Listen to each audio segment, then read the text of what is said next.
Welcome to another episode of Pizza Punk. My name is Pizza Jeff, your resident pizza punk. And I'm here with, I don't even have to bury the lead. Look who's here. You can see him. There he is. It's Monte A. Melnick. You know, I mean, I don't even think he needs an introduction. I want to give him an introduction, but I don't think he really needs an introduction. You know, if you're a Ramones fanatic, you know who this guy is. I like to think of myself as a Ramones semi-fanatic. Like, I'm not quite at Pinhead level, but I'm not, you know, your typical Gabba Gabba Hayer, I guess. I don't know. I don't know if there's a level, but he is. One day you'll get the Pinhead level. One day. One day I will acquire the Pinhead level. He has a book that we're going to be really talking about at great length in this episode. It's called On the Road with the Ramones. This is an updated version though that's currently available on Amazon. The link is in the description. So check this out. If you are a Ramones fan, if you've read Ramones books, you haven't read about the Ramones until you read this book as well. This is truly, I think this is what gives you your degree into Pinheadom. So go check that out. Check out the link. It's in the description here. The bonus edition. It's called the bonus edition, not the updated edition. That's the right. The bonus edition. Very important, people. This is the bonus edition, and 40 pages have been added to the bonus edition. And it truly is. This Tomb is a wonderful book, and I figured, what better way? You know, what's funny about Monty here is that he almost like. He waits until the end of the book to really sort of sum up and introduce himself. I feel like this should have been the opening of the book, and I'm going to read it for you right here. It's very quick. It's just an excerpt, and it goes like this. It's the chapter title is 16. It's called Pleasant Dreams. The Ramones left a trail of battered guitars, bruised egos, shattered lives, and more than 25 albums behind them. Time has proven their supporters right, that the band was and is important, as they have risen beyond cult status to become an institution, a cultural icon. But at what cost? Dee Dee and Joey are gone. Marky almost died and now hardly speaks to Johnny or CJ. Johnny has also passed. Johnny will truly never touch a guitar again. That is true. Richie hates them all. You think the guys in the band and their fans were pissed that they never broke through? At least they got the glory of being on stage. Monty was a behind-the-scenes player and therefore didn't even get the standing ovations or even a pat on the back. He gave more than half his life to this group, and they still never busted out of the underground, still never shook the long despised punk tag. Very interesting that it's called the long despised punk tag, but we'll get to that. And when the catalog finally got rejuvenated and the songs started to get placed and the publishing checks got bigger, do you think Monty saw that money? He figured his reward was doing a good job. End of story. Then the thought hit him one day like a bolt of lightning. I was a part of rock and roll history, man. I was a part of the musical revolution that changed American pop culture forever. Very true. And that felt pretty good. Rather than seeing himself as a forgotten soldier in a long-lost battle, he started to look in the mirror at a decorated general of the victorious war. Every time he wanders into a club and sees a band on stage in leather jackets singing songs about being bored, Monty smiles. Every time he tosses back a cold one and hears, "Hey, ho, let's go," on the jukebox or blasting out of a radio, he chuckles. When 13-year-old kids skateboard by him with a Ramones patch on their jacket or a sticker on their board, Monty knows he helped make it all happen. That's true. There would be no punk rock without the Ramones, and there would be no Ramones without Monte A. Melnick. Welcome to the show, Monty. Obviously, that chapter has changed a little bit since since it was written, but because Tommy died after that, so Tommy and Johnny were gone. Yeah, so. Johnny. So yeah, that's why I kept on updating the book over the years. The book came out in 2004, and had 2 editions, 3 editions, and this is the 4th update. Not update, actually, the bonus edition that I actually got to put in a lot more stuff that wasn't in the first editions. Which, I mean, it's just kind of, and I'm really glad that you did this, because it, to me, as I said before, it feels like kind of like the definitive story. You know, one of the descriptions that I put for this episode is that, you know, there's an old adage that, you know, if only these walls could talk. And, you know, I said something akin to, if only these walls were a person, and if that person wrote a book, it would be, On the Road with the Ramones by Monte A. Melnick, because he just kind of like, you were there for everything. I was a fly on the wall. Yeah, you were you were the fly on the wall. As they say, the fly on the wall in the room, Right. Right. But it's just it's incredible, man. 2,263 shows. And something else that really is sort of mind boggling. The Ramones didn't really, and again, I had read this a long time ago. And then when I got contacted, I was like, you know what? You better make sure your homework is done. I went back, I reread through the whole book. I took all these notes. So it's very fresh in my mind. And the thing that kind of boggles my mind is that, the majority of those shows were really done in 20 years. 90 of those shows were done in the first 2 years. And then everything else happened after that. So, it really is 2,263 shows in 22 years, but it's even more condensed than that because there were only 90 shows in the first year. Kind of crazy. Okay. That's interesting. I don't know. It's kind of blew my mind. Statistics there. Yeah. Yeah.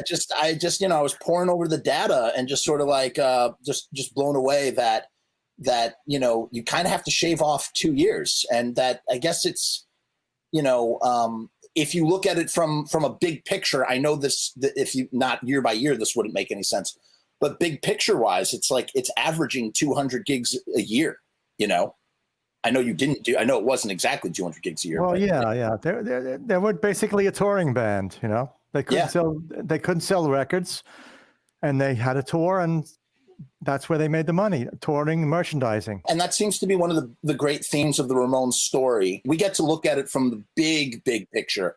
We're not looking at the Ramones story from 1993. We're not looking at it from 1984. We're not looking at it from 1997.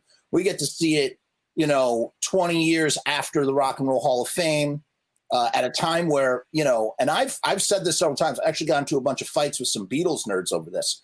But I truly think that the Ramones are probably, after the Beatles, one of the most influential bands of all time. Well, that surprises me these days because people say Stones, Ramones, Beatles, What's funny is that, I try to bring that discussion up in a Beatles group, and they're like, what are you talking about? I was like, look at all the similarities between the Ramones and the Beatles, of which there are many, if you really think about it. First of all, the big connection that's 6 degrees is why the name Ramones. Why? Of course, everybody should know this by now. Dee Dee saw that Paul Ramone checked into a hotel, and Paul McCartney checked into the hotel under Paul Ramone, and he said, let's name ourselves the Ramones. So there's the Beatles connection. It's all 6 degrees. Right. But even the Beatles, when they were in Hamburg, were essentially like, the Ramones are essentially like the Beatles in Hamburg. They're dressing in leather. They're playing like simple 3-chord rock and roll songs, 50s rock and roll songs. Right. I mean, there's a lot of They both have work that was done by Phil Spector. That's something that people don't ever bring up when you think about it. Let It Be and a decade apart, nonetheless. Let It Be and End of the Century, both done by Phil Spector. Kind of crazy. I get into a little bit of arguments with some of the diehard Beatles guys who just they don't understand, they can't see the big picture of it all. And I got to tell you, when did that start? I guess it really started in South America. Would that be the correct, when you really started to see that Beatles like fanaticism across the world? No, well, I mean, the Ramones had big followings all over the world before South America. South America happened to be one of the biggest places that they were. Right. Became very big there. I mean, it's unbelievable. They got a real taste of what it's like to be a huge group down in South America. I mean, because they toured so much over and over again, they came back to countries over and over again. They built up huge fan bases all over the world. So, but South America, Argentina, Brazil, there was one of the biggest fan bases of all the countries, basically. What was it like to just be touring middle America, like in the late 70s, middle America with the Ramones? And, I don't know, you allude to danger or, just like, what was that like at the time? The early years, late 70s, yeah. When they first started? Yeah. Well, the problem is people didn't understand what the Ramones were about. The booking agents didn't understand what the Ramones were about at the time, you know? So we go into clubs and we'd start playing, and we get very strange reactions from the audiences, basically, until they understood what the Ramones were doing.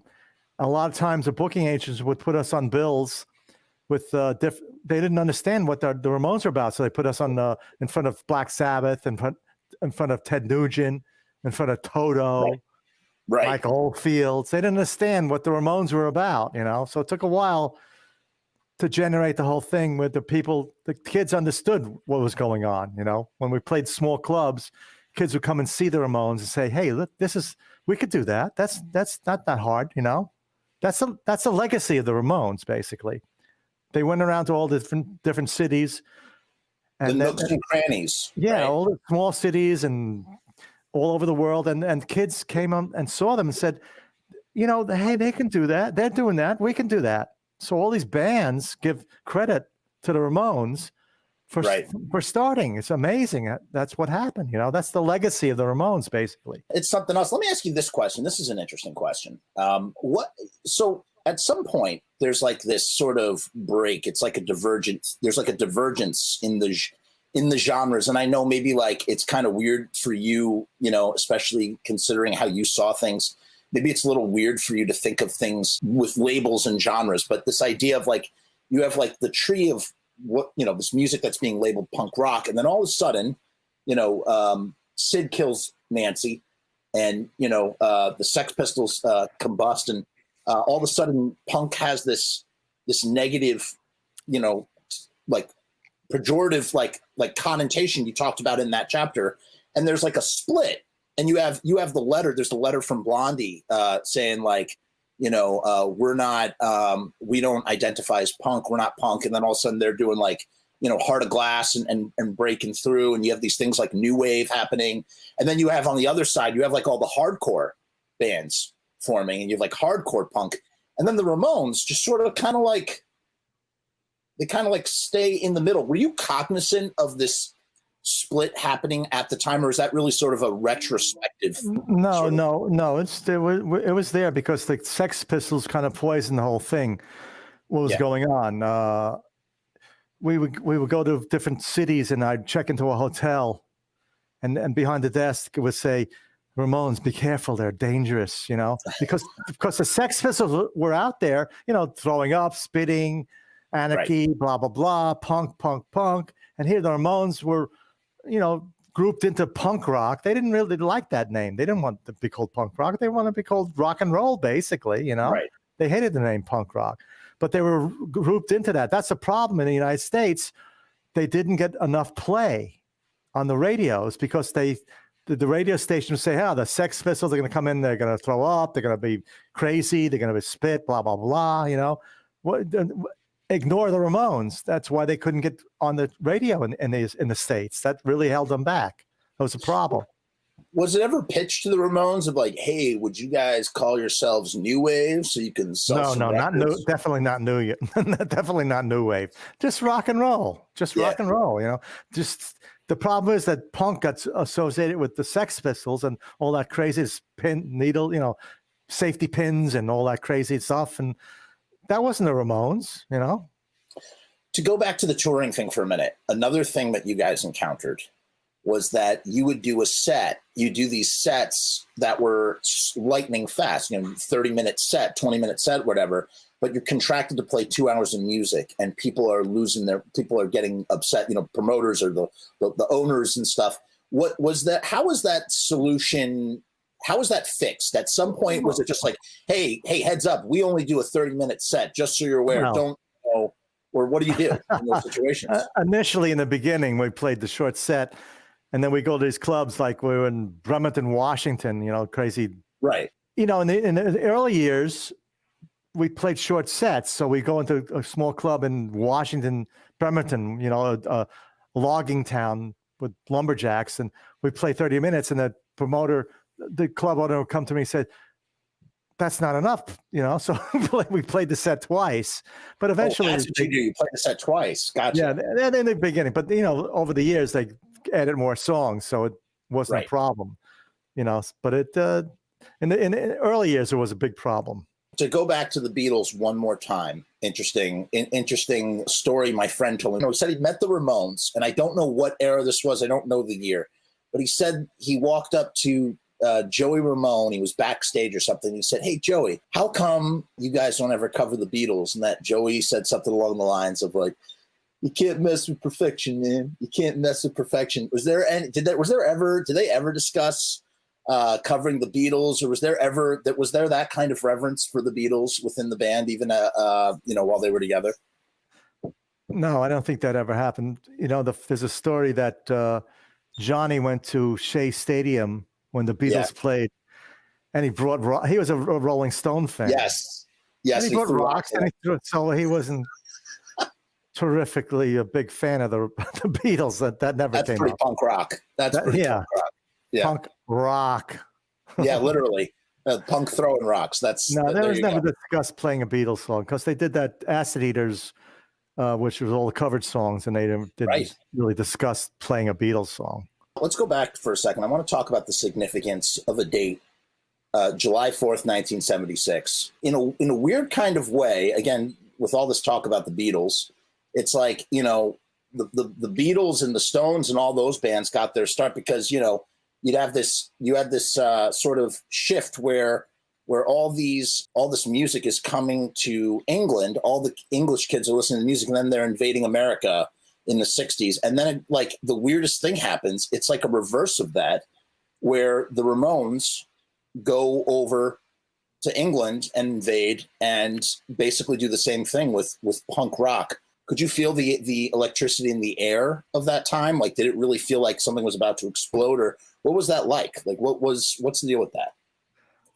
The thing with England is they had a lot of music papers, NME and all those Music Maker, and a lot of music magazines and papers. They're well ahead of the States. The States didn't have any stuff like that, really.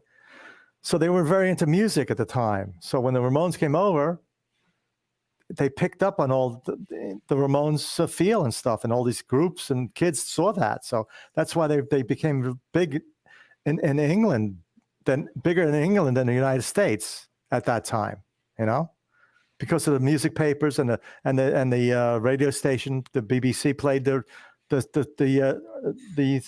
early music. That's what happened there. We spoke about this previously at like a little, I guess it was like in some of our pre-talk when setting up this interview. Do you ever look back when you were as a tour manager and think about the technology that we have today and how it would have changed the way that you did your job? Of course. I mean, my God. I mean, GPS, cell phones, computers, laptops, and all that. I didn't have to deal with any of that.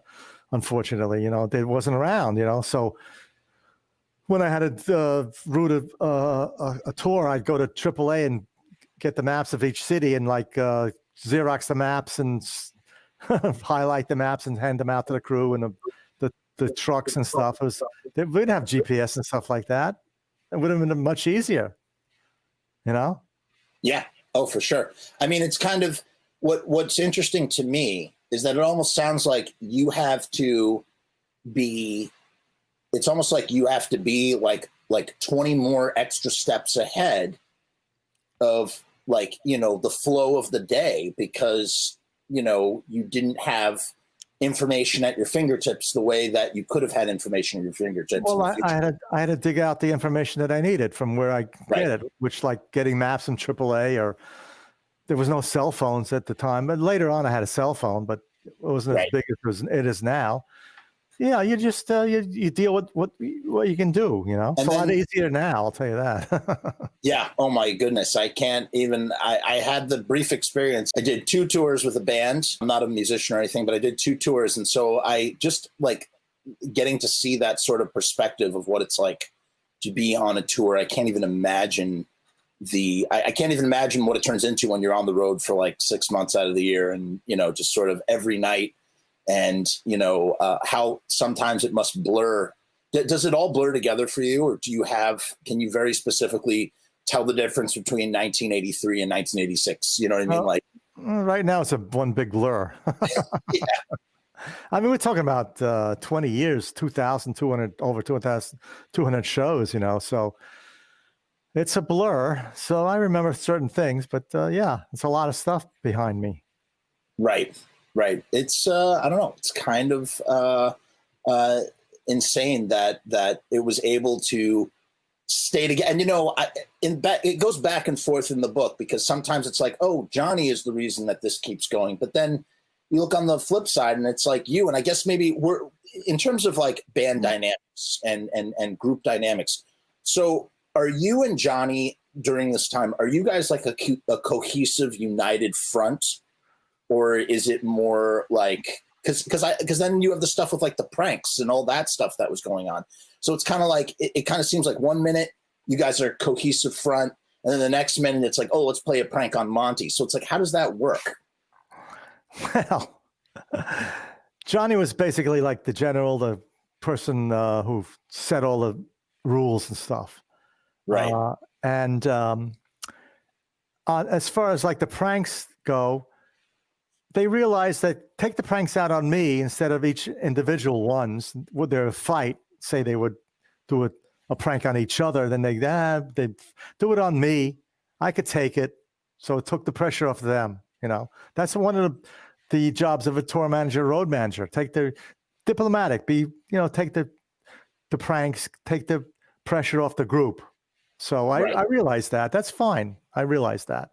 As far as, working, of course, Johnny was the business guy. He was really, he knew what was going on in the business, and I dealt with him in those ways, So it was good. It was good. This was a detail that I had forgotten. It kind of blew my mind that Ed Stasium played guitar from off stage sometimes. No. That was the one of the roadies, actually, a few times was behind the amp to play some guitar parts on certain songs. Very, very rarely. It happened on a few songs. That was Matt Loyola, Little Matt, the guitar roadie. Right. He would be behind the amps very rarely. Stasium did do a lot of overdubs and stuff on the albums and stuff. Great, terrific producer and musician, So he was involved in doing some overdubs and stuff on the albums, not during the live shows. There's some blurb in there where he talks about doing it from the side of the stage and then being asked to be a member of the band in 1978. And so I was just a little curious, like, how would that have worked if he had accepted? Would he have been, would there have been 5 members of the band, or would they, like, how would that have worked? No, that would never have happened. Okay. The only other person that played on stage with the Ramones was Robbie Krieger from the Doors. Oh, really? We were in L.A. Yeah. The one of the cover songs on the Acid Eaters tour was Take It As It Comes. He actually came. We brought him on stage for that song. He came on stage and played with the Ramones. He's the only other person that actually played on stage with the Ramones guitar. Wow. Besides the last show, right? Or did anybody? Well, yeah. No, I don't know. Who? Tim Armstrong. Did he play? I'm not sure if he played, but he could. A lot of people came on stage. Yeah, he sang, and Eddie Vedder and Lemmy, and actually Dee Dee came on stage, and but the only person to actually, besides that show, to come on stage and play with the Ramones was Robbie Krieger. That's amazing. It's interesting, though, to me that, and I know in the studio, Johnny would let others, come in and do some of the guitar work. And it just kind of, there was the one thing that I find very interesting about the Ramones, and I see it, it's like a reoccurring theme for all the bad blood or whatever, feuds and things going on. 2 things stand out. One, there seems to be like, it seems like the instrument, playing instruments, there seems to be no ego when it comes to playing instruments. At least, the fact that Johnny would allow someone like, to come in and do guitar parts on the recordings or whatever, kind of blows me away, or it kind of seems in conflict with some of the other aspects of his personality. And the other thing is that is the way that both Tommy and Dee Dee leave the band, and then CJ and Marky come in. And there doesn't seem to be, at least from everything that I've read, and like I said, I Slept with Joey Ramone. I read Dee Dee's book. I read Marky's book. I read Johnny's book. These manicured, biographies, whatever you want to call them. But there's never any talk about or any kind of resentment about their replacement. Like the replacement has respect for the predecessor, and the predecessor has respect for the replacement. I find that very profound in the Ramones family. Oh, well, they realized when somebody had to leave, they had to replace them. Right. And they found a good replacement, and it worked out very well all the time, basically, Do you think that part of the secret of the Ramones sound came from the fact that Tommy was a guitar player and just trying to play drums? Absolutely. I mean, Tommy really didn't want to be in the band at the time. He wanted to produce them and manage them. So the whole story goes, there were three pieces. Joey was on drums and Dee Dee was singing, playing bass. Right. And he pulls Joey off the drums, and they try to find a drummer. They was very raw in the beginning. If you look at the early shows of the Ramones, it's unbelievably raw, Right. So no drummers could understand what they were doing. But Tommy, he was a great musician, He didn't play drum. He wasn't a drummer. He's a guitar player, but he played a lot of, he could play instruments, So he sat it down and kind of developed that whole style and made that whole style up. So when Marky came in, he had to sit down with Marky and show him, this is the way we do it. And it took a little time. Marky got it. Marky being a great drummer, from Dust and Richard Hell and all that stuff and Voidoids and stuff. Great drummer, but he had to, accommodate into the Ramones. And Tommy got him into it, showing him his style. Tommy just made up that style, being a guitar player. So it's very interesting because I've heard, I don't know if Marky said it, someone said it about how the wrist, doing the wrist thing or the hi-hats or whatever, that it really tires you out. It kind of blows my mind that someone who doesn't play drums would, sort of go to that as their style and then and also not tire when they're doing it. Do you think that might have had to do with the fact that Tommy played lighter while those guys were playing heavier? Kind of creating like a dynamic contrast in a way. But yeah, something like that. He just kind of developed the whole thing with the Ramones at the time. Yeah, being a guitar player and just trying to play drums with them, because as I said, when they were auditioning drummers, none of the drummers could, in the early years, understand what the Ramones were doing. Right. So he developed that whole style. Wow. Fit in right with the group, They said, why don't you join the group? And he said, okay, I'll join the group. What about the down picking that Johnny is doing? How does downstrokes? Yeah. How does that contribute to the sound? Everybody always makes a big deal about this. I'm not a guitar player. What's such a big deal about doing just all downstrokes? Why is that so difficult? So, well, try it for a while, for 30 minutes, 40 minutes. See how you. I don't know if I'm doing it. Am I doing it right? See how you. Yeah, it's all downs. Bum, bum, bum, bum, bum, bum, bum. It's all downstroke. Yeah, but you're still bringing your hand up. So when you're strumming up and down, it's only down, downstroke. So no. So it's kind of like turning your wrist. You're going. Yeah. If you're hitting downstroke, it's hard to do. I mean, most guitar players don't do that all the time. They play lead guitars and they play rhythm and downstrokes, not that much. But that was the whole thing with the Ramones. And Johnny just wanted to do that the whole set, So it became his style. Right. Oh, and a lot of people afterwards. And it's funny, you could tell there's this band right now. They're called Dark Thoughts, very Ramones-esque, from Philadelphia. And I guess that guy is doing all down picks too. And apparently he's regaled for it. I don't know. What about here's another interesting insight that when I was rereading this, and it kind of blew me away. So they leave Sire Records and they go to Radioactive, and CJ brings up what's that label? Epitaph Records. The guys from Bad Religion. He had a record label.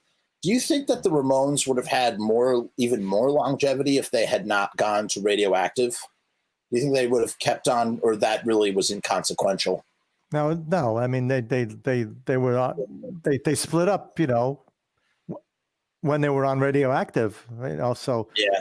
that didn't really affect it because at the time they just wanted to end it. Johnny wanted to end it, and Joey's wanted to end it at the time. It wasn't a record company thing. Now, I'm sure you've read Johnny's book. Johnny talks about his goal of getting to $1 million. He's like, once I have $1 million, I'm going to quit playing music. Is that kind of like, do you think that's an exaggeration, or is that like kind of the truth to that story? It's a partial truth there. He did want to have, he had a goal in mind. Yeah. And when he moved from New York to LA, he had that goal. Yeah. And that was part of it. Yeah, sure. Back then, $1 million was worth a lot more than $1 million now. So, right. So he mentioned at the end of his book, I believe it's at the end of his book. Don't quote me on this, and I'm sure you certainly know better than me. So that they play the last show, and then Brazil calls up and is like, or somewhere it's Argentina. Sorry, Argentina's like, yo. Was it $1 million guarantee for them to go down? There was a huge guarantee to go down there, and at the time Joey wasn't in good shape, and Johnny said he wanted to quit, so they said, "Well, that's it." Marky was all upset about it, because he could use the money, and CJ could have used the money, but Marky particularly was upset about it. Right. But they said they passed on the whole thing. Yeah. I mean, Joey needed the rest. Well, I think that's kind of, I read his thing just about wanting to do something for himself and sort of showing up for himself. And I think it sounds like that's what played into that decision. It's not just about, it wasn't about money for Joey. It was about, focusing on, himself. When CJ came into the band, here's something that I found very interesting. I need a little bit more elaboration on this. CJ comes into the band. He's talking about the process of the Ramones recording. And he says that he teaches the demos to Johnny and Marky. So what demos are these demos that are coming from Dee Dee, who's still writing from the band externally? Like if the Ramones are writing the songs, then obviously they are, why would they need to teach the demos to Johnny and Marky? I don't get that. Well, that was a good thing when Dee Dee left the band. Everybody said, well, that's the end of the Ramones, blah, blah, blah. Legacy member of the Ramones, he's leaving. Well, right. But Dee Dee realized that he could still write songs and make money for the Ramones. Right. So that was a beautiful part about it. They had the great songwriting of Dee Dee and the young CJ in Dee Dee's part in the band. So the band had to kind of suck in their stomachs to keep up with CJ, and they had the great songs of Dee Dee. Yeah, that's what happened. CJ did get a lot of demos and then learned them, and that's what happened there at that time. So those were coming from Dee Dee, the demos that a lot of them, yeah, some of them. Okay, certain songs, yeah. Okay, yeah. I was trying to figure that out. Another interesting thing about your book that is never talked about in any of the other books I find is, obviously there was this big thing that happened in the Ramones. One of the biggest riffs in the Ramones is when, Johnny and Joey basically have a gradual falling out, right? It wasn't like a specific day where the earth shook. It was just a long gradual process that eventually really culminated with, Linda going from Joey to Johnny. But what's interesting is, and then can you talk about first, it's mentioned in the book, you were the intermediary between these two guys. How does that work? What exactly because they're like in the same band. So is it literally Joey is going, hey, Monty, tell Johnny, and Johnny can hear this stuff, but he's still saying it to you for you to say it to Johnny? No. That was all overblown. It was all over exaggerated. They talked to each other, for God's sakes, not a lot. The thing is, they didn't socialize after the shows, they talk. Of course, they had to get together and get the sets together. They had to agree on what songs to play. They had to get on stage together. It wasn't exactly as horrible as people make it. It got overblown over the years, basically. There was never a point where Joey would say, "Hey, tell Johnny blah blah." That never happened. Never happened. No. No. That's a myth over the years. They just didn't socialize or talk a lot in the van.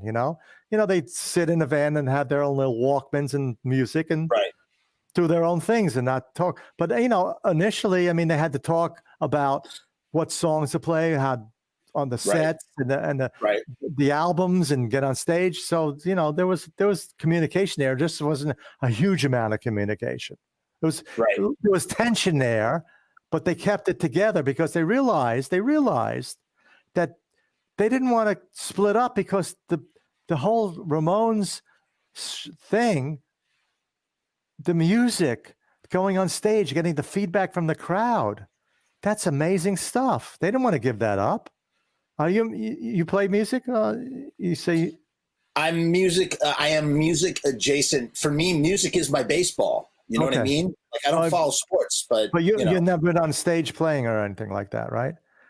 Apart from jumping up at CBGBs and singing "I Want to Be Your Dog" with my friend in my friend's band one time. No. My history goes back. I was in bands. I have two albums on. You were Brother Reprise.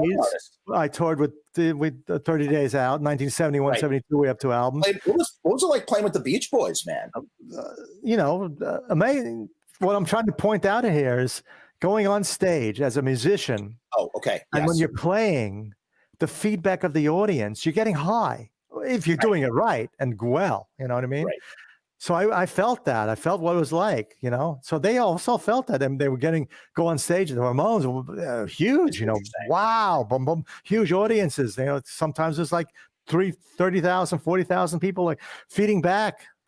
That's the problem with a lot of musicians. When they come off stage, they want to keep that high going, so they go to drugs. Unfortunately, Right. So they realize that keep it together. Don't fight. Don't hit each other. Don't. Just don't talk, don't socialize, don't talk a lot, don't socialize after the shows, whatever. But keep the whole Ramones music together. That's why they stayed together for 20 years, over 20 years. How many marriages last that long, Right. And what's kind of interesting is that, it's funny that you say it like that too, because it's almost like it makes like all the stuff that did happen was almost like, I guess it was more passive aggressive, or it was more like, subtle. It wasn't just in your face on the surface. It was like just sort of bubbling under. Right. I mean, Joey was upset about the whole thing. It was a hard thing, but that happened in music a lot. A lot of girlfriends. Eric Clapton stole somebody with, blah, blah, blah. There's a lot of stuff in the music business that people steal their girlfriends, it's nothing new really. So, well, what I found, what really blew me away though, that I had forgotten about when I was rereading the book, was that there are these moments where Johnny, and he never says this in his own book. He doesn't say it in his own book at all. And it's not talked about. Legs McNeil and Mickey don't talk about it, where Johnny admits to being like, every once in a while I would try and say hello or what's up or socialize, and was always sort of, rebuffed, rebuked, whatever, just sort of like, just not wanting anything to, keeping or start off the tour with the best intention, that kind of thing. And it just kind of blew me away, because I had, again, there's like this thing about like, oh, they just never talked ever again, and that's it. No. They've never put out all those albums, and got on stage. For God's sake, they got to talk about what songs to play and all that stuff, So it was a bit rough there dealing with it. I mean, Johnny did kind of, after he got together with Linda, kind of kept her away, Right. She was not there. He wouldn't have her come to the shows to show her face. He would keep her out of the soundboard, away from everything, away from out of Joey's sight, basically. See, I always wondered is if Johnny is like trying to like socialize and talk with Joey in a non-business sense, is that Johnny sort of, because Johnny seems like the kind of guy who would never apologize for anything. There wasn't a lot of that. Yeah. There wasn't a lot of that him wanting to socialize with Joey. No. Yeah. No, definitely not. And then there's something that Johnny said after Joey died that kind of also took me aback. He says, quote, "I'm not doing anything without him. I feel that was it. He was my partner, me and him. I miss that." In that, even though he didn't, he stayed away at the very end of Joey's life, that clearly Johnny must have been incredibly affected by Joey passing away. Sure, he was affected by it, but he wouldn't go see him in the hospital. He wouldn't go talk to him. Right. But he was, of course, I mean, for God's sakes, it was Johnny and Joey basically for 20 years, 22 years. So he realized that was a part of history. Yeah, he was that, and I just thought that was interesting because he says in your book, he goes, well, as long as Joey was still there, since him and Joey had been there from the beginning, as long as Joey's around, maybe one day we'll do another song again, or one day we'll do something. But then when that Joey had died, he was hit with this, realized that is it. That is the end of everything. And you can replace the drummers, the bass players, not Joey. No, most certainly not. It's funny. I've been trying to like figure out, there's like a formula almost like when does a band stop becoming a band? And it's like, oh, well, you need to have some founding members. You need to have whoever the front man is. You need to have the primary singer songwriter. You lose all or any one of these elements, then the band is not really the thing that it was. But what's interesting, what's unique about the Ramones is that every single lineup of the Ramones is a super valid, legitimate entity, because even after, the one of the primary songwriters leaves, he's still contributing songs to the band. That's what happened. That's what the great part about when Dee Dee left, which when he left, I said, my God, that's the end. What's going to happen? He's the major factor. But he realized that he was making money and writing songs for them. And they said, great, we'll use your songs. We have a young Dee Dee and CJ, So it worked out very well. Do you think that if Bruce Springsteen had given Hungry Heart to the Ramones, that it would have been a #1 hit? How big a hit was with the Patti Smith song? Was it a big hit? I don't know. Where did it go on the charts? What's the Patti Smith song? Because the Night. Because the Night, whatever that song. That was written by Bruce Springsteen? Yes. He wrote it for her. He wrote it and then gave it to Patti Smith, and she did it. Forgive my ignorance, Monty. Yeah. I'm not familiar. Not familiar. Was it a big song for her, or was it not? I don't know. You got to look that one up. But it did help. It did help. Right. An interesting story. I'll tell you the story on that. So we're playing Asbury Park, a small club. Really small club there, and I put the Ramones on stage, and I go back to the bar, and sitting at the bar was Bruce Springsteen. This is early years. He was fairly well known at the time in Asbury Park, but I figured, he'll see 2 songs and then leave, forget it. So he stayed for the set. I walked up to him and said, "Hey, you want to come backstage and meet the Ramones?" He said, "Yeah, I love them. Let's do it." Yeah. So I brought him backstage, and he comes back, and Joey says, "Hey, you wrote this song for Patti Smith. Why don't you write a song for us?" He said, "Okay." So he wrote Hungry Heart for the Ramones, but his manager wouldn't let him give it to the Ramones. The Ramones would have killed it too, man. That would have been their #1 hit. Without a doubt. Yeah, that'd have been something. So, and he does like Ramones songs periodically in his live state. The Ramones influenced everybody. Bruce Springsteen, for God's sakes, He loved That's why I fight these guys. That's why I fight all these Beatles nerds. And I just say, Beatles nerds, you don't know what you're talking about. The Ramones, maybe not at the time, but you don't realize the impact that this band had on the world, on music. They really did. It's just insane. I want to jump now to the way you structured your book. Was that your idea? Was that Frank's idea? How did you come up with the idea? Because the thing that I love about your book, instead of just trying to tell one long history, you're like, okay, we got to talk about the the drummers, the way the rotating drummers. We got to talk about the Johnny and Joey. We have to have a thing about Johnny and Joey, the way that you break it up and the way you talk about the production of the show and, all these, because I look at how many YouTube videos of the Ramones and I'm like, it looks like the Ramones are on the stage and they're doing their set and they got a backdrop, big deal. But the way you talk about the minutia of, well, we has to be, 13 feet back. We want it to, like all these different elements that sort of added to the show. It just kind of blows me away. Where did the inspiration for these chapters, breaking up the chapters come from? The chapters went chronologically, basically, different from me in the beginning, how I got involved in Ramones, and then the different groups over the years. Right. Because there was 8 different Ramones, eight Ramones. People don't realize that in the band, right? That's why when I was doing the cover for my book, I was saying, what am I going to put on the cover? The cover of the book usually has a picture of the band, but there were 8. There was like 4 or 5 different compilations of the band. So what am I going to do? So I figured, let's do a cartoon. John Holmstrom, Punk Magazine, drew me in the van with all the 8 Ramones. So that worked out very well. It was great. Chronologically, I did the book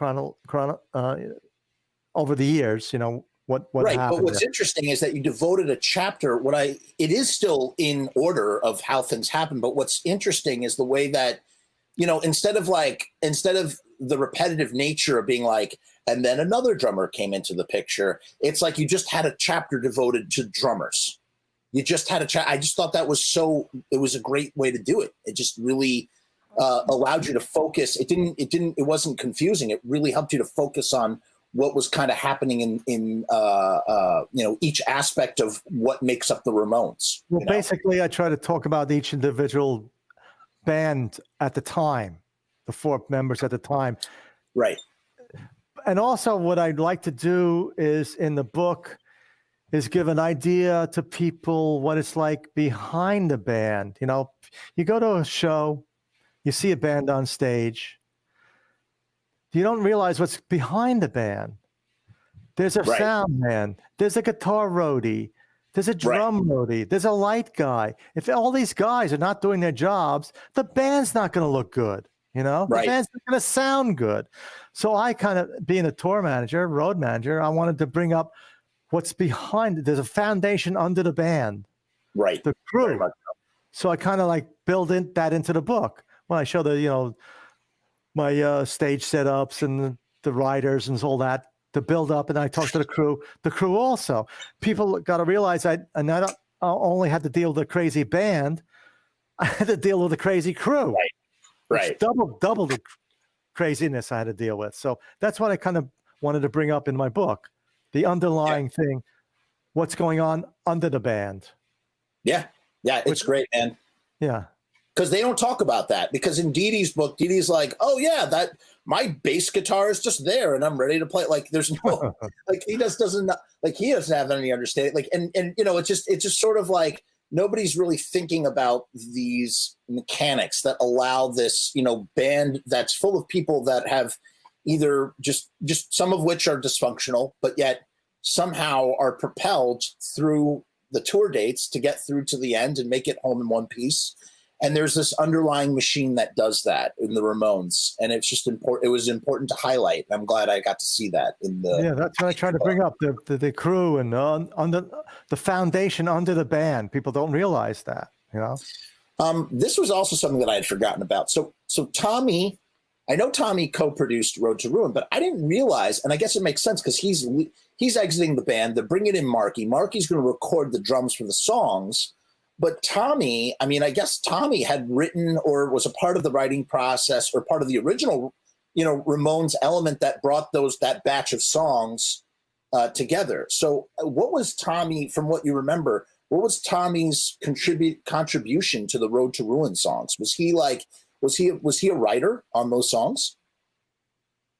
Yeah, he was involved in a lot of the writing and stuff in the songs.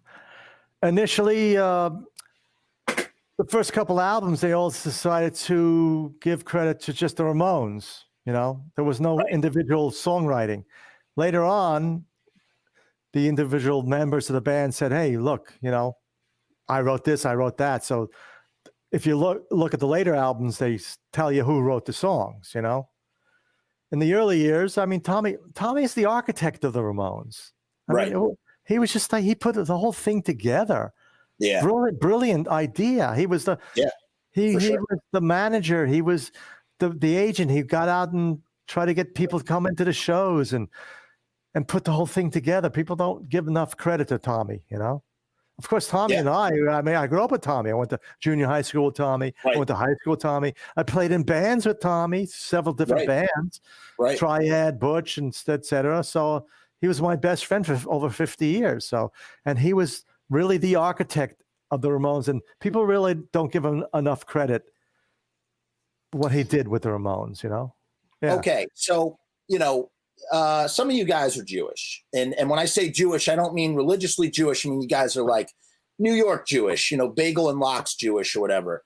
What can you give me some context as someone who was not around there, but, being a Ramones fan, one of my favorite songs is, Today Your Love, Tomorrow the World, despite its subject matter, which has always been like a conflicting thing for me being, a Jew in some way, shape or form. What was your perception of that? What was Tommy's perception of that? Because here's Tommy's drumming to the song. I understand it's been explained to me where Dee Dee's sort of like point of view was, when he was writing it. But like, how does all that mesh? How did that work? In the band? There's a famous story about Seymour said, you can't say Nazi Totsy. Take that out. Right. Seymour Stein, Jew, whatever. They didn't. They said forget about it. They left it in, but he was very upset about that. It didn't bother them, Tommy, at all. It was just a song, It wasn't really they were saying do it, become a Nazi or whatever. Right. Of but course. It kind of bothered me a little talk, them singing about Nazis, Well, what's interesting, but it was a song. It's like reading of fiction, That's all. Right. And then Dee Dee was, he was brought up in Germany, so he's and Johnny did, he was kind of like leaning towards. When we went to Argentina, they would go out try to find like little Hitler statues and stuff like that. He was, he was leaning towards that area there, which it kind of bothered me a bit, So because, like I said, I've read these other books, and that element, like the fact that Tommy's parents were like, Holocaust survivors or whatever, and that Tommy, I don't know.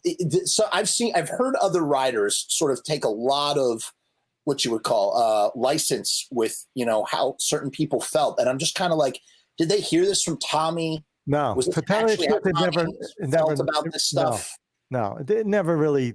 He never brought it up. He just realized it was a song. Get out of the way, do it. He realized where Dee Dee was coming from. It fit into the song. Seymour said, "Don't say it," but they said, "We're doing it anyhow." So it got by, and then that's it. It's just part of the song now, and Right. Does it bother you? Well, that's why I was asking you about it, because I kind of like, it's funny because, like, as I said, Today Your Love, Tomorrow Your World, the World is like pretty much one of my favorite Ramones songs. And, I am a Jew, whether I consider myself, I identify as a Larry David Jew. That's the type of Jew I am. I'm like a bagel New York Jew. That's what I am. Culturally Jewish, I guess you would say. That's me too. Right. So, but, it's like, but then I'm like, listening to like Today Your Love, Tomorrow the World. And I'm like, I can't sing the lyrics to that song. I just can't do it. I just can't get down with it. You can say I'm Nazi Totsy. Fight for the fatherland. I don't know, man. It's like, it's fatherland. It just is, it's a little, it's hard. It doesn't, it's very conflicted. It's very conflicting. Yeah. Skip that part. but it's just, I don't know. It's just, that's what's so fascinating to me about the Ramones is that like half the band is, Jewish or comes from, Jewish, descended from Jews, and yet doing material like this, it's just it's just interesting, man. It's like crazy. It's like, well, it's half the band. Yeah. So the other half thought that differently. Yeah. No, they never really came up with Tommy or the only thing, as I said, Seymour didn't want him to do it, and Right. he tried to stop them, but it didn't work out. They did it anyhow. So we know what your place is with the Ramones. And I mean, the other person that you hear constantly, again, if you want to sort of like make this Beatles analogy, you're like the Neil Aspinall. I don't know if you know who he is. He's like, he was the road manager for the Beatles. He was road tour manager for the Beatles. Wow. And like he was always in the room and always, saw he was absolutely the innermost circle, the way you were. And then the other guy was this guy, Mal Evans. And I guess I kind of think of Arturo Vega as like that. What was Arturo? Oh, wow. He was a main influence in the band. He was there from the beginning. Yeah, that's what I mean. The end, and in the circle. Right now, if he was still alive, we would be the only ones there from the beginning to the end. Right. He's gone, so I'm the only one left that was there from the beginning of the Ramones to the end of the Ramones. Yeah, he was a huge Ramones fan, and a big influence, and of course the logo and the lighting and the way he was there from the beginning. A big fan, always loved the band. And in my the bonus edition of the book, I show a picture of he had tattooed on his back the whole logo, the Ramones logo. Really? On his back. The whole back of Arturo he tattooed the Ramones logo. So that's dedication. Right. This is interesting too. This is another interesting fact that I kind of wanted to ask you about. There is some brief mention of sort of like, Dee Dee and like his some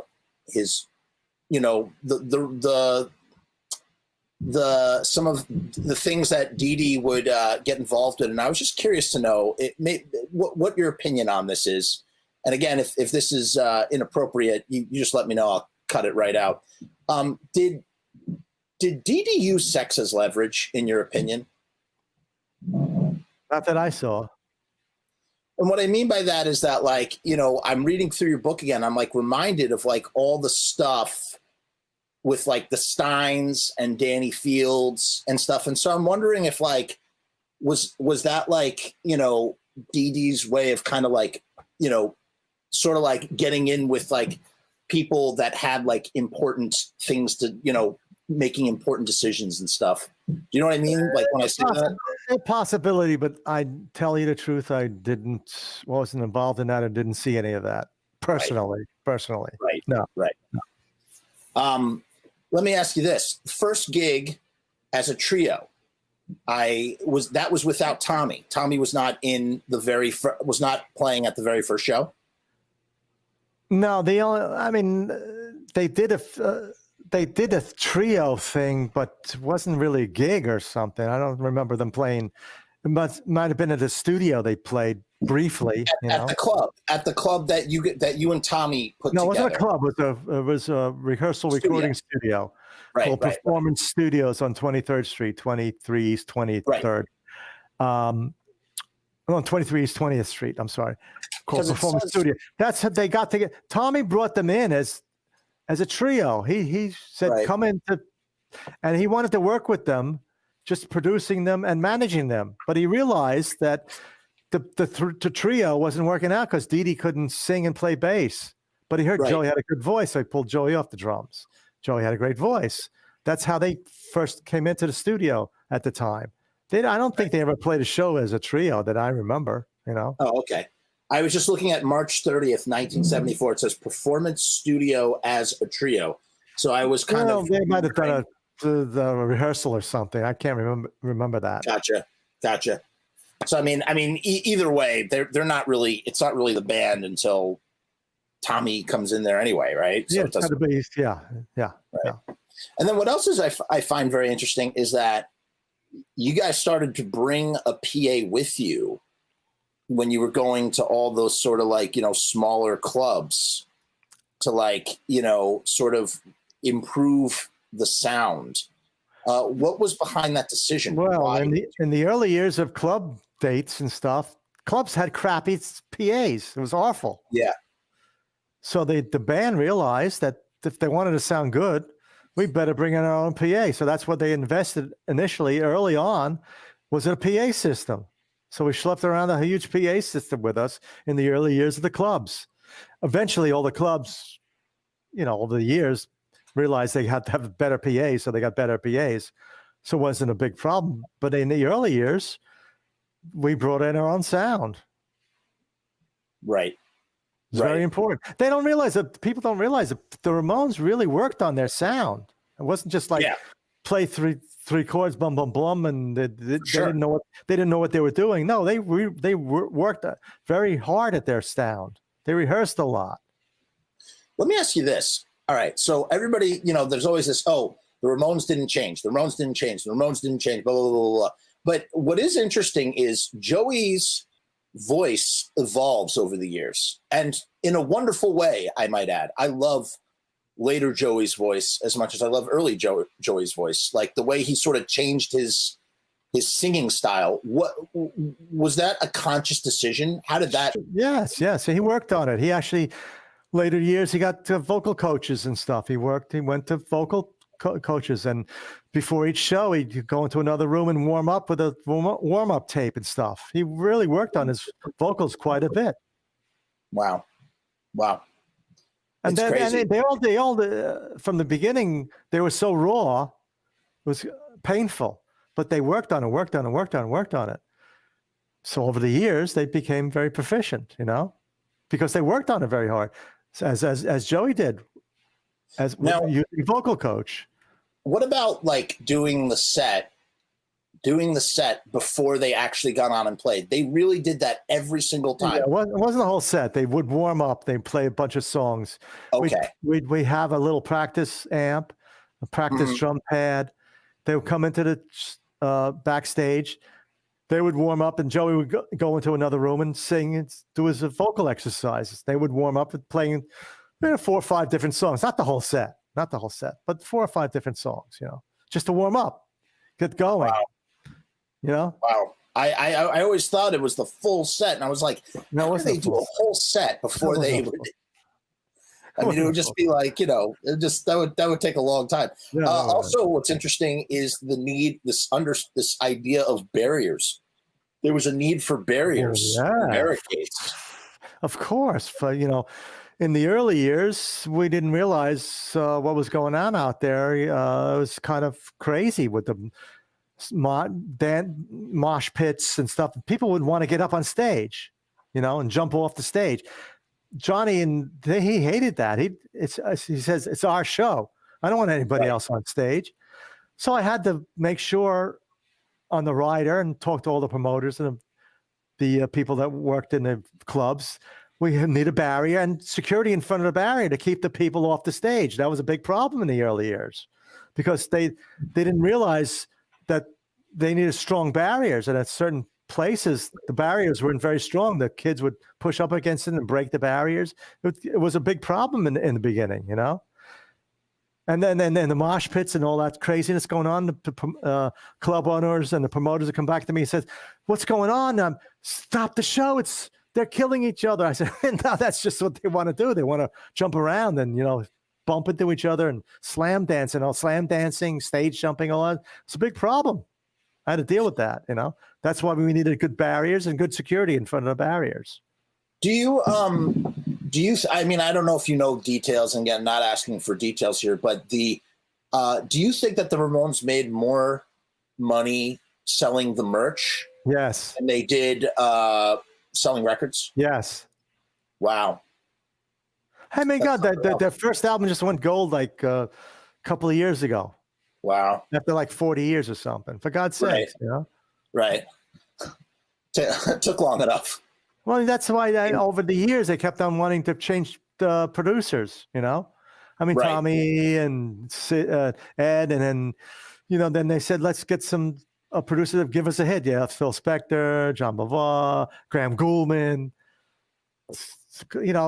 Let's get somebody to give us a hit. Let's sell some records. They couldn't get that early. Now, I mean, they get, they're selling records, Right. And it's just crazy that, and this is the other thing that's so insane is that like these are 4 people to you, and more than anybody, I would say you see them as human beings more than anybody else, because you saw the depths of all of their humanity from start to finish. But to someone like me, or just the fans that have come since, these guys, they've all passed away. They're like saints now. They're like these rock and roll sort of saints in the way that they're more than human beings at this point. They're like these things, the Ramones. It's like this entity. And you talked about at the very end how like, Joey passed away and Johnny thinks, that's just one less say in the band. But now the Ramones are no longer, it's not a band, it's a corporation. It's like this, it's this thing that's greater than its human parts. And it is a corporation now, owned by Linda, which is Johnny's wife, and right. Mickey Lee, Joey's brother. It's a corporation, and it's huge now. I mean, it's so big now. I'll say this for the 1,000th time: if the Ramones were this big when I was working for them, I would have gotten a big raise. Yeah. I mean, it's now the Stones, Ramones, Beatles, in the same breath. They're on TV commercials. They couldn't get on TV commercials. They couldn't get on movie soundtracks. It's, jock rock albums. You used to go to games and sports events. Hey, ho, let's go. It's on jock rock album. Unbelievable. Did that start when was Johnny alive to see that? The Hey Ho, Let's Go? I think he saw a little bit of that. Yes. That must have curled his toes to hear he loved that. Yankee Stadium, right? He's a Yankees fan. I bet. I really bet. If you look on the cover of the book, he's wearing a Yankees t-shirt. Yes.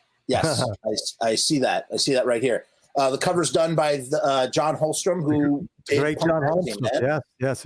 Magazine did Road to Ruin. Yes, I was very lucky to get him to do the cover. So nice. Great guy. I interviewed him many, many years ago. Great guy. Yes. Right. You have what I found really profound in your book, the way that you sort of you illuminate Joey's OCD. And it's just interesting how, like, you were struggling with a thing that didn't have a name at the time.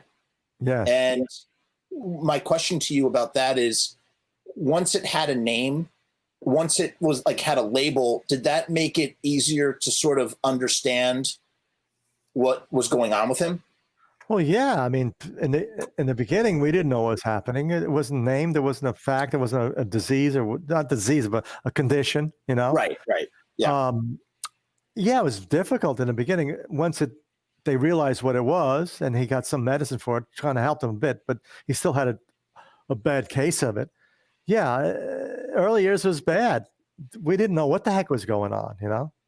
Later on, they understood it and tried to deal with it. It was still difficult to deal with, That's why I felt when I wrote the book, I couldn't really write it when he was still around. So I kind of waited, so when he passed away, I kind of was able to bring it out. Of course, Mickey brings it out in his book quite a bit. So it's out. Yes, he does. Right. He does talk about it quite a bit in his book as well. And that's the other interesting thing that I was kind of curious about.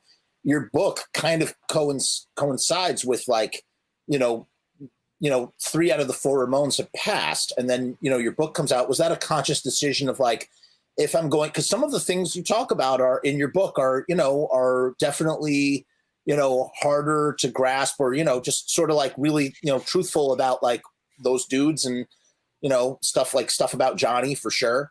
Was that like a conscious decision of, like, I'm going to wait? Or did you know, like, what was the genesis for this book? Well, how did basically, you know? When Joey passing let me do the book properly, Gotcha. Johnny realized, I had a long talk with Johnny and interviewed him. He realized what was going on, and I figured he might not want to talk to me at all, but he actually gave me like 3 or 4 hours of interviews. It was amazing. Wow. So he really kind of understood where he was coming from and let it out. It was nice. Wow. Did he, or I guess Tommy might have read the book. Did Johnny or Marky ever read your book? Oh yeah, they all read the book. They all read the book? Johnny actually liked the book. He said it was fine. Tommy, of course, you loved the book. You know, Marky read the book. He never talked to me about exactly about it. Well, Right. but in his book, he writes some nice things about me, which is nice. Yeah. Well, you know, it's interesting. The one thing I did notice, I felt like, I definitely felt like both Johnny and Marky kind of like went at each other in each other's books. Johnny said a couple things about Marky, and then Marky most certainly responded in his book, you know, at a later time when he came out with Blitzkrieg. So I thought that was interesting that sort of, you know, went down, how that goes down. Were you familiar with Marky in his stint when he was playing with Jerry Only and the Misfit Guys? No, but you know, I managed Marky in his first band after the Ramones, and Marky Ramone and the Intruders. When the Ramones split up, Marky came to me and said, "You want to be manager?" I said, "Okay, I'll try it." Right. It's a different thing, tour manager and manager. So I gave it a good shot. I got him his first deal and his record, 2 records on. It was a good group, Marky Ramone and the Intruders. It was a really good group. And I said, I put them out on the road with a different tour manager, and that though, you know, was very interesting. But tour managing and managing were 2 different things. So, you know, a year and a half of that didn't work out well, but not the way I wanted to. And we split up. I'm like, you know, friendly and stuff. And it was interesting that I was involved in that, you know. Joey put out his solo album, Don't Worry About Me. And you say in the book, you're like, I mean, I think it's pretty obvious what it was about, you know, or the title makes it pretty obvious, or something like that is you're quoted in there. But that took a couple of years to put that album together. That wasn't like one session. He had been doing that. It took him a span of time. Yeah, he's working on that for a while. Yeah, with Daniel Ray and stuff like that. Yeah. I mean, a title like Don't Worry About Me really does sound like some sort of finality.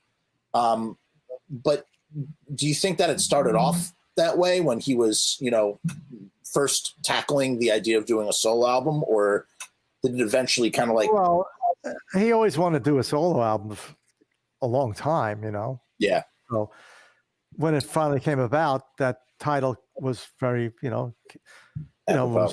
Apropos is there. Yeah. Unfortunately, it was sad, you know. It's a nice album, you know. He has 2 albums. There's 2 albums out actually. Why I got the book deal was Joey was signed to Sanctuary Music. Yeah. And at that time, Sanctuary had a publishing company. So a good friend of mine, Kevin Patrick, great friend, he's A&R guy in the music business, brought me into Sanctuary. They had a publishing company. They said, let's do a book. So that's how it came about. And I said to them, look, I'm not really a writer, you know. So they said, don't worry, we'll get a ghostwriter.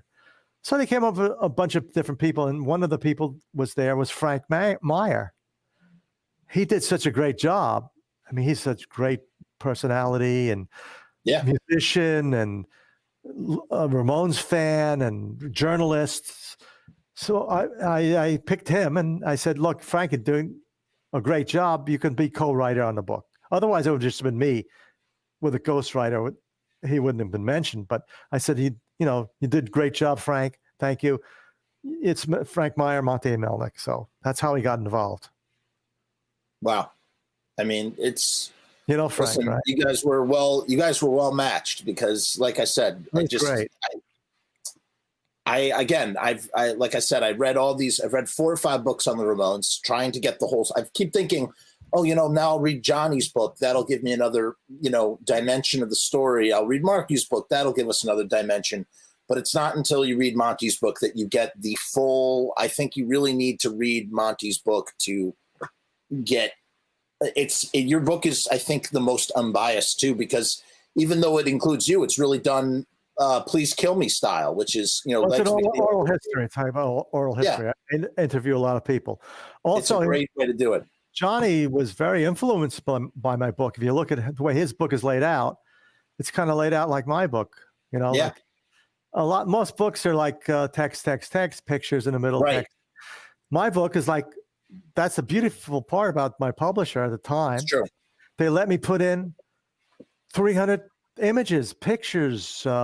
They had a great art director in the back, which is unusual, at the time, So, and Johnny was influenced by the whole thing, and that's why his book kind of looks the layout of his book is kind of like my book.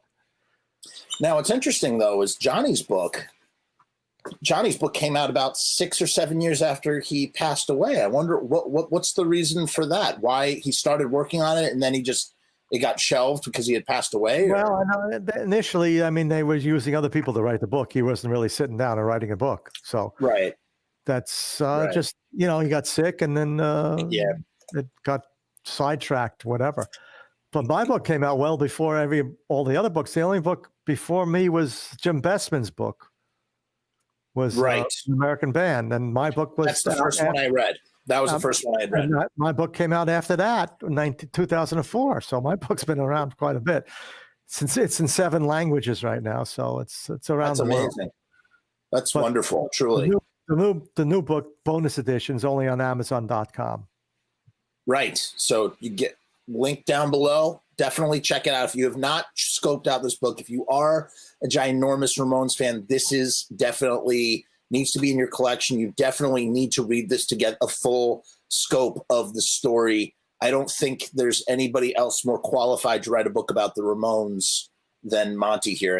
Truly, everybody else. And just out of curiosity, so Tommy passed away. Did Tommy have anything like writing wise in the works at all about like talking about his, story at all? Or was that? No, as far as I know, no. He was basically working on his solo career, which is Uncle Monk. Uncle Monk, right. Alt country bluegrass band. That's what he was into, So he's working on that. And as far as I know, I don't know. I haven't heard anything about him, a book by him, Let me ask you this. When Dee Dee passed away, was it because, unlike, Joey and Johnny passed away and it was like the news, you had gotten, you kind of were understanding that there was a battle being fought here and maybe they would come out, maybe they wouldn't come out and they passed away. But Dee Dee's was very sudden. Was that? Well, he died the rock and roll life, Yeah. The other guy, unfortunately, was cancer, Yeah. Do you think? By the way, Johnny had prostate cancer, and everybody out there should really go to the doctor once a year and get tested. Because if you get tested early, you can beat it. Prostate. Right. Unfortunately, he's, he ate good. He's and didn't go to the doctor enough. By the time he got it tested, it was too late. Unfortunately, Frank Zappa died of prostate cancer. A lot of people do. I didn't know that. Silent disease. You don't know you got it. You got to go once a year, get it tested, and it's easily fixed if you have it. That's a problem. Right. Joey unfortunately had lymphoma, Hodgkin's lymphoma, which he fought for years. And Tommy had bile duct cancer, which is another weird thing, So, but Dee Dee, when he left the group, I figured he was going to be the first one to go. Because of his addiction. He lasted quite a long time. He actually kept going. He said, I want to do it. I'm going to stay away from it. Had to have it that one last time, Right. That's what happened to the guy in Sublime. The guy in, I don't know how familiar you are with that story. The guy in Sublime, he had their big album that went 6 times platinum, and he died of a heroin overdose a month before the album was released. One time. It's crazy. Here's the other thing that I've always wondered. So all you guys toured forever and ever and ever, but it was really you. It's you, Johnny, and Joey that toured the whole 2 years together. And I always wondered if the touring had played a part in like wearing down Joey and Johnny, because it's just so odd to me that they had both, passed away like relatively close together and from, a similar sort of ailment. It's just, I don't know. I wonder if touring. The touring is grinding. Here I am. I'm still here. I did. That's why I'm saying it can't be true. Because you're, well, it's cancer. Who knows with cancer? As I said, Johnny could have gotten that he would still be alive. He tested early. Joey was Joey would have still been alive. Unfortunately, New Year's he fell down. He was on treatment for the lymphoma. He fell down, broke his hip. They had to take him off the medicine for the lymphoma. Right. And it got overwhelmed him, Right. So, but touring did grind down Joey. It was over the years. We had to cancel tours where he was not in good shape for certain tours. It does grind you down quite a bit. It is. Yeah. You got to really know what you're doing when you're out there, especially touring as much as the Ramones toured. What's your advice? What would be your advice for bands who are on like a crazy touring like schedule? Like, what are some things that they should be doing that might help them, you think? Vitamins. You got to pace yourself. That's the thing about the Ramones is, they weren't, we played a show, go back, and I kind of try to keep them in the hotel, not to party. A lot of bands, that's the problem. As I said before, when you're playing music, you're on stage, you're getting that high. You're off the stage, you come off, you want to keep that high going. That's when you start, go to parties, drink alcohol, keep the high going. You got to keep that down. That's the whole thing. Don't party too much. Because the next day you got to get up early and drive 300 miles and then do the sound check. So you got to pace it. That's why I try to keep them under a pace. It was difficult at times because Dee Dee was out of control. Right. But I kept them basically together. And Johnny was pretty much, he realized what was going on. Milk and cookies. he wouldn't go out and party after the shows and stuff like that. Right. But that's the whole thing. Keep it under control. It's interesting how you said that later in the book that you started. It wasn't like a long block of going out on the road. It started to be like a month on, a month off, something like that to sort of change it up. So that's great. Yeah. Couple of we're gonna wrap this up in a second. I just wanted to know, are you currently right now, are you involved in, or do you get dragged into any sort of like Ramones mania type things of like, I don't know, are there like conventions out there or some sort of like there's always something going on with the Ramones. I just was involved in something in Brazil called the Gaba Gaba Fest 3, and I did a little. Oh, what's that about? Well, it's just Brazilian fans put together every year. They put together called Gaba Gaba Fest, and a lot of bands come and play. And nice. I did a little. If you go on my website on Facebook.com, on Facebook, Monte A on Facebook, it's on there. I did a little introduction to it, and then later on, Marky says a little thing, and then at the end, Richie says a little thing about it. But it's basically the Brazilian bands playing and singing about Ramones. Things happen all the time with the Ramones. I mean, that's why since my book came out in 2004, I had to keep on updating it. Yeah. No, seriously, there's fourth edition because every year something would happen. When the book first came out, then later on, Joey's passed away, and there was a Joey sign, and Johnny passed away, and then there's the thing with the Hollywood Forever Cemetery, and there's a street sign in Forest Hills High School. They named the Ramones Way, the street in front of high school. So things every year is happening with the Ramones. So I do a lot of podcasts and stuff.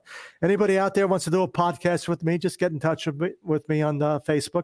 And he's very accessible, folks. He's the man when it comes to that. I got to have something to do because I mean, I had a good job at the Queen's Theater in the Park. I was the in-house manager there, but theaters are closed. Broadway's closed. Live shows are closed. It's horrible. So I need something to do. People out there, I'm available. Give me something to do. So, hey, be careful what you ask for there. I got plenty of time, believe me. Be careful what you ask for. One last question that you made me think of, and we can wrap it up. You brought up Richie for a second, and it kind of reminded me of Richie seemed to have like a resurgence of his Ramones-ness. Like for a long time, he was not about the Ramones, and then all of a sudden he's really come back as Richie Ramone. Well, that's what the there's Marky Ramone's out there, CJ Ramone's out there, Richie Ramone's out there. Yeah. I mean, CJ's initially when he left, I said, CJ, you're CJ Ramone. Don't, he said, forget it. Blah, blah, blah, blah. Same thing with Richie. Richie left. He didn't want anything to do with the Ramones. There was times he wouldn't even pick up his royalties, but he realized he's Richie Ramone. So he came back as Richie Ramone. Marky was always there. Marky was always Marky Ramone. But Richie realized after a number of years, he's Richie Ramone. This huge people want to, they still want to hear the Ramones and Richie Ramone. And CJ is great. CJ's terrific, by the way. I saw him live with Danny Ray at the Continental. I saw him and Danny Ray do Ramones songs at the Continental. And I'll tell you, I'm embarrassed to say this, but that is, you're going to laugh at me. I'm embarrassed to say this, but that is the closest thing I've ever seen to the Ramones. Okay, well, that's why they're still out there. People want to see it. Marky's still out there. Marky basically plays mostly Ramones stuff. So he's tradition. CJ and Richie have their own stuff, but they play Ramones stuff. And they're out there as CJ Ramone and Richie Ramone. And they're still drawing this. They realize there's a draw. Why don't give it up? Keep it going. You would imagine that those dudes. About that. I'm happy, but keep it going. Right. Keep it going. You would imagine that those dudes, with whatever, again, obviously, there's inter-feud stuff, but you would imagine that those guys would sort of drop all that to go and just sort of like, I mean, obviously you're not the Ramones, but in the same way that you had the Remains in the 90s, like, I mean, get it together, throw Danny Ray on guitar or something and go out and do, be something, I don't know. Well, with who? I mean, those guys, just like, they're out there and they're individually doing the stuff, and they're individually, but as a fan, I'm like, getting together. You can't really get together. There can't be really Ramones. Joey was it, I mean, there could be CJ Ramone playing Ramone songs and Mark. No. I don't mean that they should go out as the Ramones. Obviously not. I just mean that in the way of like some. Even if they call themselves the Pinheads or, the Gabba Gabba. They're playing as CJ Ramone, Marky Ramone, and Richard, the Ramones. So and they bring in, they're huge. I mean, they go down to South America, their fans go crazy, because they're still, they want to taste the Ramones, and they're getting a taste of the Ramones with their individual members out there, which is nice. Right. I love it. It's great. It's like the T-shirt. The funny thing about the T-shirt is you see people wearing the T-shirt. A lot of people don't even know what the Ramones are. They just like the T-shirt, Right. That's the, you say, when I was introing you with your outro paragraph, I was introducing you, and that must be the craziest trip of all, is that you're just walking around. You're walking around here, you're walking around there, and you're just like, and you just see these kids, with this stuff, and you're like, you don't even know, man. You don't even know, because like and Well, that's why I carry around these little cards with me. In my pocket. Wow. When I see anybody wearing a Ramones shirt, I take this out. It has, on the back, it tells you where to get the book. So I go, here, do you like the Ramones? Here's. Yeah, that's cool. Good for you, man. That's great. That's a great idea. Tell me, have you seen, has that translated into sales? Like, a few things here and there, sure. It's pretty great. That's pretty great. Listen, I got to thank you, Monty. This was such a treat, such a pleasure for me, truly, as a semi fanatical Ramones fan, truly. And again, guys, check out On the Road with the Ramones, but make sure you get the bonus edition. It's the bonus edition. Very important. It's not you don't want the updated edition. You want the bonus edition. Monty, I'm going to make a suggestion. You have to start putting the year on the books. Every time you do a new book, you got to put 2020 or, 2021 or something, well, just so if you go on Amazon, it tells you what year it was put out. So. Right. So check that out. Monty, one last thing. I have to ask you the thesis question for the whole show. This is why I invented the show in the first place. Is pizza punk? And if pizza is punk, what makes pizza punk? Because after every show, the Ramones wanted pizza. I'm not kidding. No, I believe it.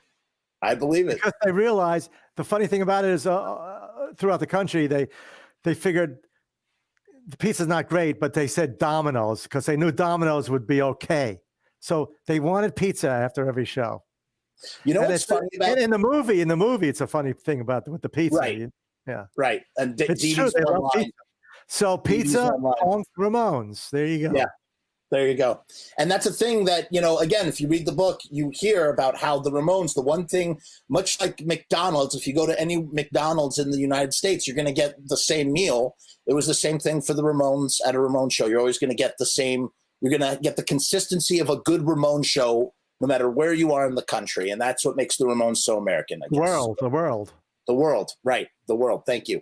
Today, All your right. world, tomorrow, your love. Today, the world, tomorrow, your love.